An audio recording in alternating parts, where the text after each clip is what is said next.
So right now we're having to watch the actual stream itself, so there is a delay. So we want to be careful of like how we're calling it, right? So we see Driftblim and Haunter, and it's Guan and King. Like this is a very important, very serious match right here. Right? King, one of the top PvP content creators, and going with Guan, one of the top Toronto PvP players. Again, Guan has represented us at Worlds, right? Yep. North American Championships. He's always been consistent in what he's doing. But take a look here that King actually got the boost. The boost. That's the first boost on stream. How fitting it was King. Exactly. Now watch how fast that one Yeah. fast move, one fast move Wow. on that Haunter. And now he's gonna have to really be careful here because Guan doesn't have any shields. And so he's gonna come in with the drift blim and he's gonna come straight with the charge move. The charge move is gonna do a whole lot of damage, knowing that is ominous wind. Look at how much Wow. damage ominous wind does when boosted. It's crazy. Okay, so down goes his boosted Driftbloom. He brings in the Marowak, and that Steelix is already half fainted here. Half its health is gone. Yeah, there's not a lot that Guan's gonna be able to do here. Right, that boost. I'm telling you guys, like when we're talking about drift blim again, he does have that fight, that flying weakness, Yeah, but if he gets the boost, it's pretty much GG from there. It's yeah. gonna be very hard to come back from that. Very hard to overcome. I agree. Absolutely. Going for Earthquake. taking out the Alolan Marowak, but again, he does have a Steelix in the back. And because the screens were updated, it looks like his Driftbloom is still alive actually in the back there. So it's building up that energy on the Steelix. Absolutely. Now he knows that shield. Sorry, that Guan still had a shield. Yeah. So that Steelix just had to farm him down with just fast moves. Doing the charge move would make no difference. No real reason to do it. Just hit him with the fast move rather than pulling off the charge move Yeah. there. Big first game for King, taking advantage of this series right away. And I wasn't trying to badmouth Probo. He did not bring in the Probo. We'll see if he brings it in now. It's double weak to ground and fighting, right? So that's a lot of scenarios where it gets destroyed. That's the only reason why I mentioned, not a huge fan of it. Absolutely, but it looks like King is actually going to go with the Drift Blim, Steelix, and the Alolan Marowak. They haven't locked in yet, but he knew that that boost is what made him. Let's see if he gets it again. Yeah. And he's not really worried. It doesn't look like a Mawile on the opponent's team, right? So makes him feel comfortable bringing in those double ghosts, and they're just so effective against the meta. Exactly. Guan sitting there reading the other team, seeing exactly what King is trying to do. And now he's like, you know what? I have to be careful because that Drift Blim is going to do massive work. Plus, he has Steelix. Plus, he has Alolan Marowak. That's good. Yeah, and another reason why he's bringing the two ghosts is like he can feel very comfortable as we look at Guan's team. Like he's not overly concerned with, some of those other matchups. But now we have a very similar team with Yes. double ghosts, right? So Remember, let's see how it plays.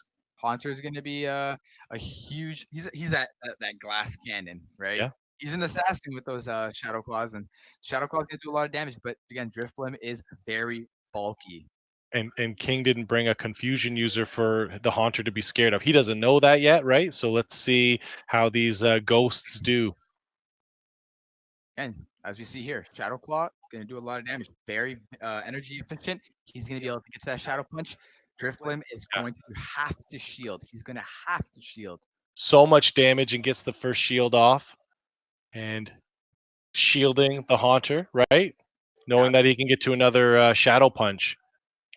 Now, I'm curious here. Is King going to do a full sweep on Guan? Because, again, it's not something that you will see every day. Guan getting sweeped. It's not something. Well, this Haunter is not going to just allow it to happen, right? So he gets rid of both of King's shields, and he just with a sliver of health gets off a charge move. Guan actually deciding not to shield here, not to waste it, deciding to actually lose the lead, losing switch advantage. But hanging onto that shield, let's see, probably help them in this match where they have a very similar team. Absolutely. So King brings in his Steelix, and Guan is just loading up, and he looked like he tried to switch to Steelix there, counting the quick moves and then I think he wanted to eat the crunch with his Steelix. Didn't happen, but uses his last shield. Now the swap goes in, and now he's like, you know what? I'm not going to shield here. I have more energy here. So what I'm going to do is going to pull the Earthquake off. Now, let's see. Is King going to decide to? No, King just switched to Steelix. Yeah, but he's not stuck. He's No, not he's stuck, not. right? Because he lands a huge earthquake, right? And now Guan goes for the earthquake.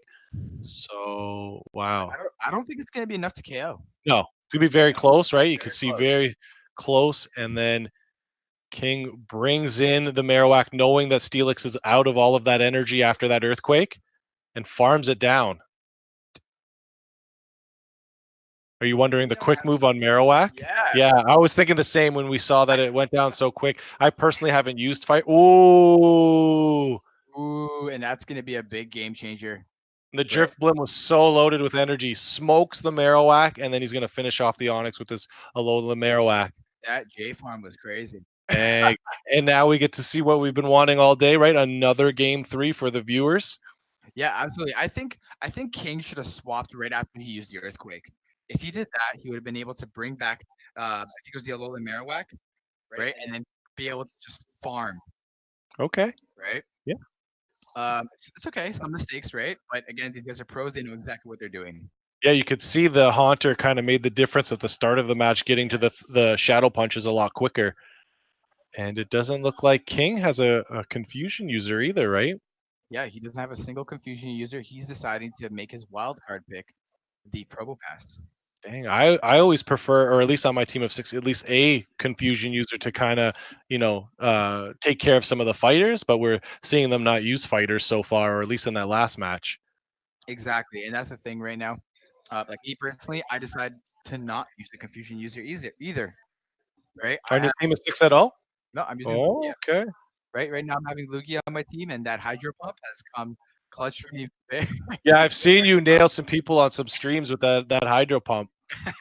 But you can see great minds think, oh no, he does have the Cresselia, so he does have a confusion user, and it's nice to see both of them thinking, but do they lock in? King is thinking, he's like, again, I'm gonna go 3 rounds straight, going with the same lineup. That's a little dangerous, but again, it could work. King is actually receiving a phone call. But, You can call him on his cell phone, but not right now. if King decides to lock in with this team, knowing that he has Drift Blim and Guan locking in, going in with Steelix, this is going to be a little bit tough for King. Will King actually now lose a round? Oh, Can he hear us? I wonder if he can hear us. He's on the other side of the room, guys. So I don't know if he can hear us, but No, I don't think he can. there's no way. There's no way. Oh, Okay. They're locked and loaded. Game 3 hype. Let's go. Who are you guys rooting for in chat? Let's see it. Yeah, let's see it. Guan hype, King hype. Let's see it in the chat right now. We're going to be having Drift Blim versus the Steelix matchup. So he instantly subs out, brings in the Marowak. And Marowak is a better matchup, right, for against Steelix, but he doesn't keep Steelix in. But Bone Club will still do a lot of damage, even though overall being a weak move, not doing that much damage, it would hurt a Haunter. So exactly. And honestly, everything is going to hurt a Haunter. Yeah. It's so squishy. I think the only thing that doesn't do too well against Haunter would be fighting moves. Good call. Good call. So let's see how much damage it does. Almost KOs. Good call not shielding, knowing that he could take the Bone Club. And King Now, just King's going to actually decide to shield here. Yep. And now decide to actually farm up that Haunter, maybe one fast move. At least he's a little bit ahead, thinking that, you know what, he has Steelix. And I think King's Marowak is actually running Fire Stick. which is much better for him in the Steelix matchup, right? Exactly. So it's a good eye there, J Farm. Let's see. Decides to hang on. It's the Bone Club. Very good move. Bone Club's going to do some decent damage to the Steelix. Not enough to KO, obviously, but still going to do some damage before Lola Marowak goes down. And trying to hang on to that last shield so he doesn't get rocked by a Shadow Ball. Wow. King actually decided to swap out. Instead of letting a Lola Marowak go down, letting the opponent's Guan Steelix to farm a little bit more, he decides to not let him do it, swap out, bring in the Steelix, because now he's going to be able to just go straight, bring in the Steelix, hit him with a crunch, and then possibly going with an earthquake afterwards. Will he bait the shield? No, he does not. But that's still low HP. Very impressive by King. The human computer is just calculating as he's battling here. Absolutely. And honestly, I think the reason why King did that is because he's getting ready for a sack swap. Okay, let's see if you're right here. I think he's doing it. What do you think, Jimma? I think he's I don't going. know. I'm impressed by the breakdown of the battle, right? I think that will be very impressive and a good call. Deciding not to shield the Steelix. Letting the Steelix go down. That's a great move. Coming in, bringing in his own Drift Blim. Right? Gotta do some decent damage here. Watch it. He was coming. Oh, so close to doing, but you, I called yeah, it. you did call I it very. called it. And he does it to keep his Driftblim alive because that Shadow Ball would have exploded. So there's the extra energy used. I guess you have to. Yes, he's gonna farm here. He has so much energy. No matter what's coming in, just pull off the charge move. That Steelix is pretty much done for anyway. He's gonna be forced to shield and just basically almost take out with fast moves, but he has enough. Ooh. Deciding to not let the Drift Blim get hit with Crunch, use the Ominous Wind, hope for the boost. Yeah, he's counting, right? But that's it. Wow, King. It appeared that he lost the lead and overcomes by, you called it very well. What a win for King, going 4-0, taking down one of the toughest competitors to battle in Guan. Yep. And I know the chat's got to like that. We see a lot of the Go Stadium Haunter GGs and regular GGs, right? Fan favorite King taking a win.